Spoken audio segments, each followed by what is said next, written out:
একটু সাজিয়ে নিয়েছি সাজানোর জন্য। কমপ্লিট। কেমন লাগলো?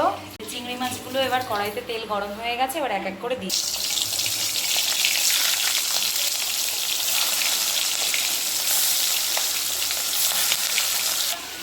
হ্যাঁ দেখুন, সব লাল লাল করে বেশি ভালো যাবে না, হালকা একটু ভাজতে হবে।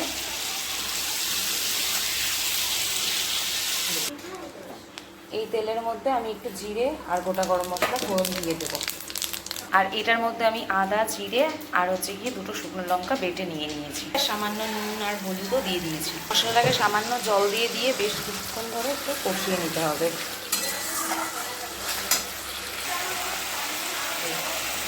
এবার এই সাইড দিয়ে দেখুন একটু কষা কষা হয়ে গেছে। নারকেলের দুধটা আমি দিয়ে দেবো, পুরো নারকেলের দুধটাই দিয়ে দিলাম।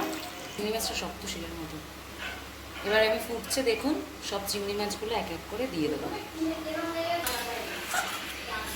এবার হালকা হালকা করে একটু নাড়িয়ে রাখবো, কিছুক্ষণ একটু ফুটবে। দেখুন আমার হয়ে গেছে, মাছগুলো দিয়ে ফুটেছে। আর ওপর থেকে একটু সর্ষের তেল আমি দিয়ে দিয়েছি, ফুটে গেছে। নামানোর আগে আমি অবশ্যই গরম মশলা কিন্তু একটু দেবেই নি। দেখুন চিংড়ি মাছের মালাইকারি আমার রেডি। দেখুন আমার মালাইকারি পুরো রেডি হয়ে গেছে। ওপর থেকে দুটো কাঁচা লঙ্কা এরকমভাবে ছিঁড়ে আমি একটু সাজিয়ে নিয়েছি সাজানোর জন্য। কমপ্লিট। কেমন লাগলো অবশ্যই কমেন্ট করে জানাবেন, ঠিক আছে?